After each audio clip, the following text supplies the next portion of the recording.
Now, over the last few months, I've come across several articles about what not to say to someone with Asperger's or what not to say to parents with a child on the spectrum, but all of these focused on what not to say to adults. So it got me thinking about what not to say to kids with Asperger's. Growing up, I received a lot of feedback about my behavior, but it wasn't the kind of feedback that helped me make better decisions.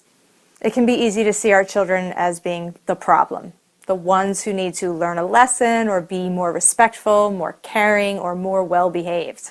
But how often do we turn that pointy finger around and point it towards our own hearts? How often do we look inside and say, what do I sound like? What do I look like? How do I come across to my kid?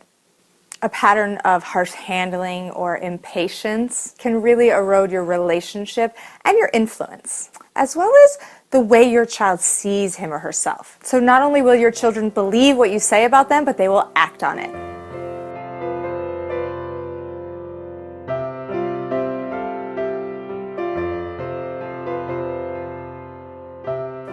I know that kids on the spectrum can frustrate your many neurotypical expectations. I know because I was one of those kids.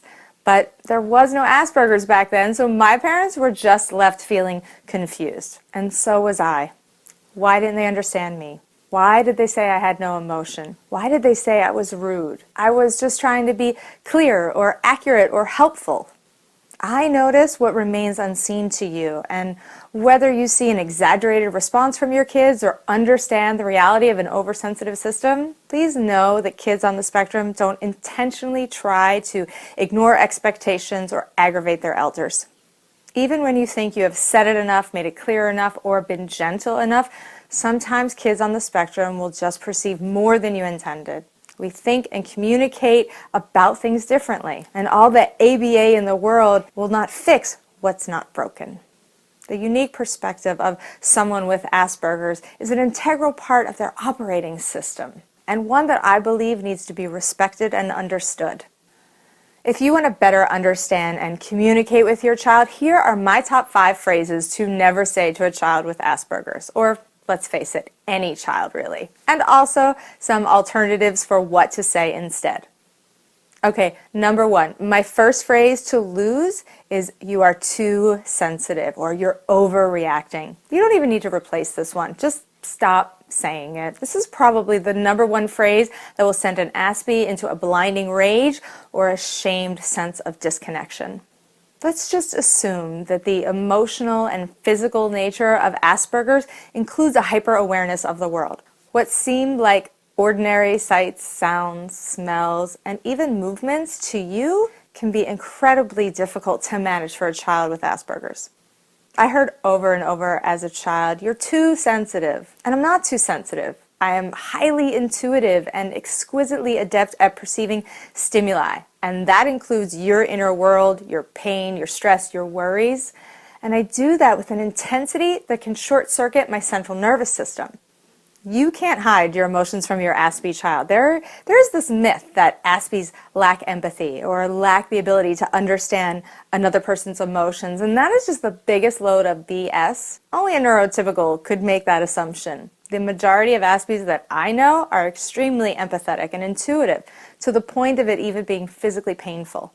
We also happen to be really good at separating ourselves and distancing ourselves from emotions. So we can look at a situation logically and analytically, but that doesn't mean that we don't feel or notice the feelings of others. In fact, we actually shut down because we feel too much.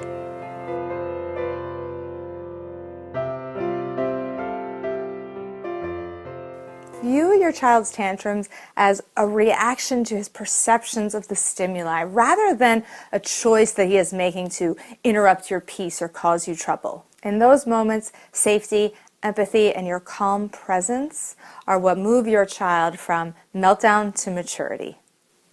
My next suggestion is to stop saying, "You are so disrespectful," or "You are just being defiant." It's never constructive to be critical. If your child is being disrespectful, he likely feels disrespected. If he's being defiant, he's attempting to retain his dignity, his sense of autonomy. I loved when Dr. Shefali declared her love for the defiant child in her recent Oprah interview, because it's so true. The defiant child won't let you use your power to control them. Whatever hypocrisy or dissonance they sense, they will mirror it right back to you, loud and clear. Defiance is a request to be seen and heard. It is a blanket of armor that is worn to protect the self. So instead of assuming your child's intentions, can you inquire about his resistance by building a bridge? Use words like, "I never realized how strongly you felt about this," or "I was clearly underestimating your passion," or "I don't like it when you tell me that I'm wrong, but I respect that you have a different view than I do." Or, "We disagree, but I believe that we can come to a place of agreement where we could work out our differences." Disrespect is not something that we are born with. Defiance is not a symptom of Asperger's. These actions are bred from a sense of isolation, disconnection, or feeling unheard. Aspies will show you the respect, cooperation, and loyalty that you expect and desire when you walk your talk with honor and without using blame, shame, judgment, or guilt to try and change behavior. Okay, number 3, the next time that you want to say, "If you would just," or "Why can't you?" just step back and remember that your child is doing the best that she can in that moment. Nothing makes a child who is struggling with meeting the expectations of adults feel worse than when you assume that she isn't trying to pay attention, to listen, to do what she's told. As a kid, I always heard, "Oh, she's so smart, but she doesn't apply herself." But no one investigated why I wasn't applying myself. They just assumed that I wasn't, that I was refusing to. Kids on the spectrum may need lots and lots of repetitive practice and support to accomplish certain tasks. They are also helped if you make your requests visual and break things into smaller steps. Aspie kids are visually oriented, so remember to show them, don't tell them. Don't give directions from 3 rooms across the house and then expect them to be followed.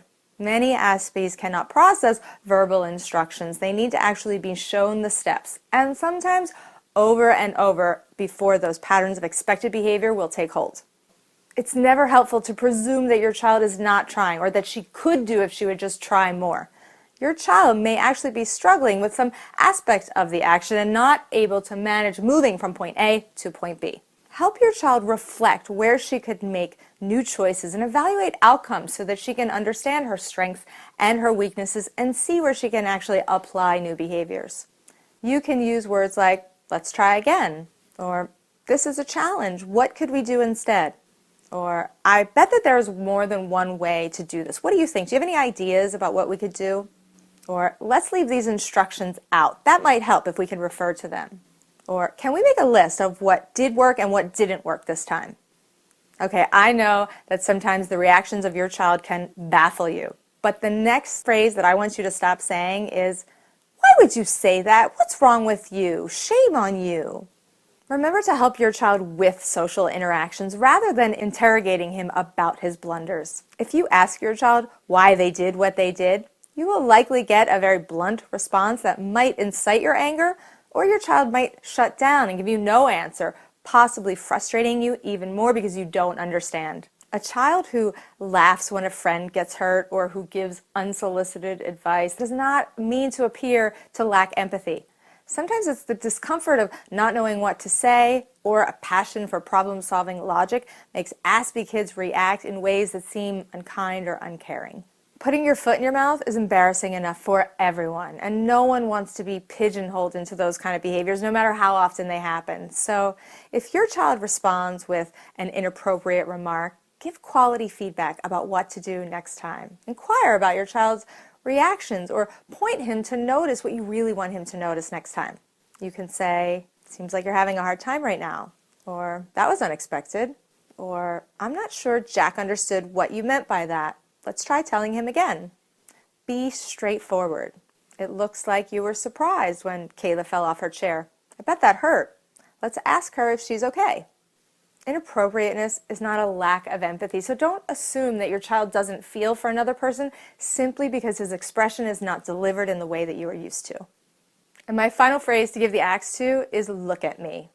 Maintaining eye contact has long been touted by discipline experts as a sign of respect. But it's just not true, especially for an Aspie. Making eye contact can feel like an anxiety-ridden test of strength with no clear purpose. And no clear purpose is just what an Aspie needs to defy your request every time. First, eye contact has nothing to do with respect. Since I was a child, I would look at people's mouths when they spoke, and it happened unconsciously. I would catch myself looking at their mouths, and sometimes I would look up at the eyes, but my habit seemed to be to stare at the mouth. No one ever commented, and I never shared my secret gaze with anyone. And I also had no idea why I did it until I was in my late 30s, and I discovered that avoiding eye contact was common for kids with Asperger's. Looking into someone's eyes tends to distract my focus, but mostly it feels uncomfortable. And when I feel uncomfortable, my anxiety goes up and my verbal communication skills go down. So please stop asking your kids to look at you. That may be driving them to a state of reactivity where their ability to understand and follow what you are saying is actually compromised. If your child struggles with making eye contact, have him use the bridge of the nose as a focal point right between the eyes. And trust that your child will look where it feels right and safe to do so, and that looking at you doesn't necessarily mean that he's hearing you. Okay, that was my teachable moment for you. I could probably go on and on and on with these, but we only have so much time in these videos, so I want to hear from you. Moms, dads, adults on the spectrum, intuitive teachers, counselors. What is one thing that you think we should never say to a child with Asperger's? Leave me a note in the comments and share your thoughts, because I would love to know what you guys think. And if you want more video trainings like this, be sure to check out my website at teachthroughlove.com and subscribe to my YouTube channel, because when you subscribe to updates, I will send you my latest free training to help you create the family that you deserve. Now, did you like this video? Because if so, I would love it if you would pass it on to someone that you love, or share it on your favorite social media site, because when you share the love, you spread the love. Thank you so much for watching. Until next time, please remember, it's about consciousness, not perfection. That's all for today. Bye!